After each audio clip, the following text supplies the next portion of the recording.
शुरू अल्लाह के नाम से जो बड़ा मेहरबान निहायत रहम वाला है।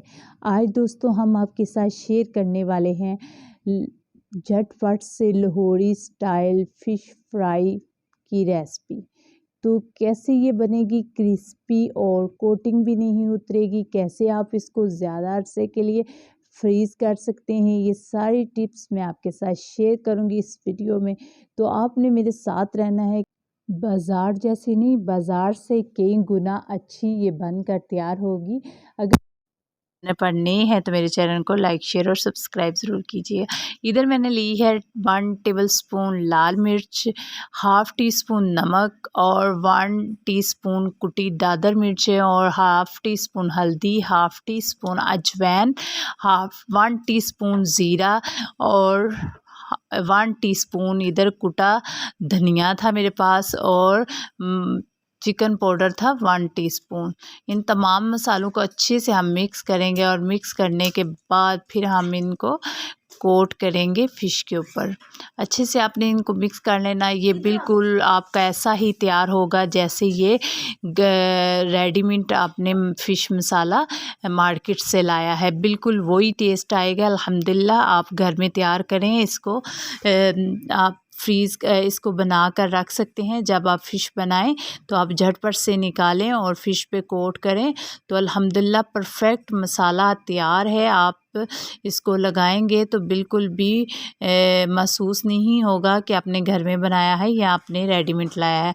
तो अभी इसको मैं तकरीबन 3 टेबलस्पून 1 केजी मेरे पास इधर फ़िश थी, तो इसको मैं तकरीबन 3 टेबलस्पून इसको मसाला लगाऊंगी।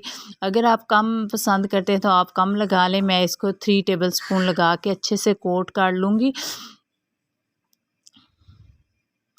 तो तमाम फ़िश पे हम अच्छे से हाथों की मदद से कोट कर लेंगे ताकि ये मसाला अंदर तक जज़्ब हो सके। और इस पॉइंट पर आकर आप इसको मसाला लगा के आप इसको 1 से 2 वीक के लिए आप इसको रख सकते हैं। इधर मैंने इसमें लेमन जूस ऐड किया था, तकरीबन 4 टेबलस्पून लेमन जूस था और अच्छे से हम इसको कोट करेंगे और अभी हम इसको रख देंगे 2 से 3 घंटे के लिए हम रख देंगे। अगर आप ओवरनाइट रखते हैं तो वो सबसे बेस्ट रहेगा।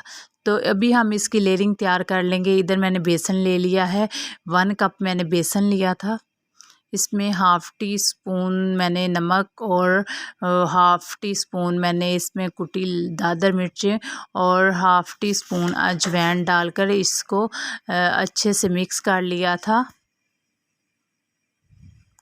और अभी हम इसमें पानी ऐड करते जाएंगे और एक अच्छा सा स्मूथ सा बैटर तैयार कर लेंगे।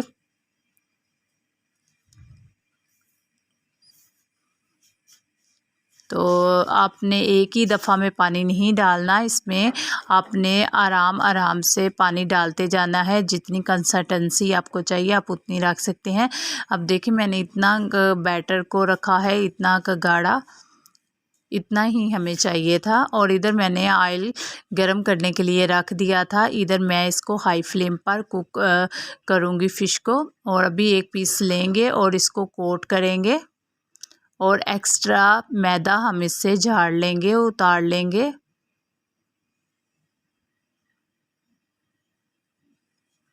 और अभी मैं इसमें डाल दूँगी।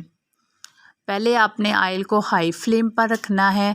हाई फ्लेम पर आप इसको तकरीबन 4 से 5 मिनट कुक करेंगे। फिर इसको हम लो फ्लेम पर कर देंगे, लो मीडियम फ्लेम पर कर देंगे आँच को। तो अभी हम इसमें जैसे ही फ़िश को ऐड करेंगे हमने इसको 3 से 4 मिनट में 3 से 4 मिनट हम इसमें चम्मच नहीं चलाएंगे। और जैसे ही 3 से 4 मिनट हो जाएंगे तो फिर मैं इसमें चम्मच चलाऊंगी और इसकी साइड जो है वो चेंज करूंगी। तो अभी मैं इसकी साइडें चेंज कर लेती हूँ और यहाँ पर आकर मैंने इसकी साइडें चेंज कर ली थी। और इसी तरह हम दूसरी साइड को भी तकरीबन 5 से 6 मिनट लगवाएंगे। टोटल हम इससे 8 से 10 मिनट कुक करेंगे। और इधर हम फ्लेम इसकी मीडियम लो कर देंगे ताकि फ़िश अच्छे से फ्राई हो सके।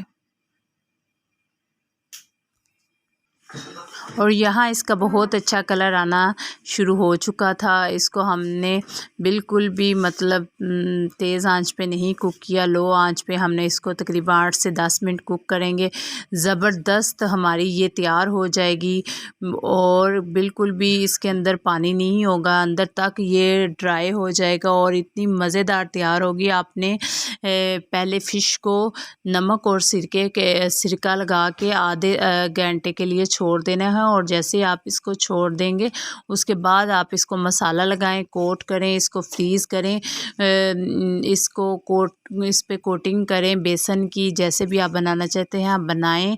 अल्हम्दुलिल्लाह ना तो आपकी फ़िश से स्मेल आएगी और ना ही इसकी कोटिंग उतरेगी, परफेक्ट तरीके से ये तैयार होगी। आपने सिर्फ इसी मेथड को फॉलो करना है और इसको बनाना है और यकीन माने कि सब लोग आपकी तारीफ़ें करते रह जाएंगे कि इतनी ज़बरदस्त फ़िश, क्या बात है। बाज़ार से कई गुना अच्छी चटखारेदार फ़िश आपकी तैयार होगी। तो उम्मीद करती हूँ कि आपको मेरी ये रेसिपी पसंद आएगी। आप लोग ज़रूर बनाइएगा और कमेंट्स में अच्छा सा कमेंट्स करके मुझे बताइएगा कि आप लोगों की कैसी बनी। तो आप इसको ग्रीन चटनी के साथ सर्व कर सकते हैं, आलू बुखारा की चटनी के साथ सर्व कर सकते हैं, केचप के साथ सर्व कर सकते हैं। और ये देखिए कमाल की ये हमारी तैयार हुई थी। उम्मीद करती हूँ जब आप बनाएंगे इसी मेथड को फॉलो करेंगे तो अल्हम्दुलिल्लाह आपको आपकी फ़िश बहुत ही कमाल की तैयार होगी और सभी आपकी तारीफ़ें करेंगे। तो दुआओं में मुझे याद रखिएगा। अल्लाह हाफ़िज़, फ़ी अमानिल्लाह।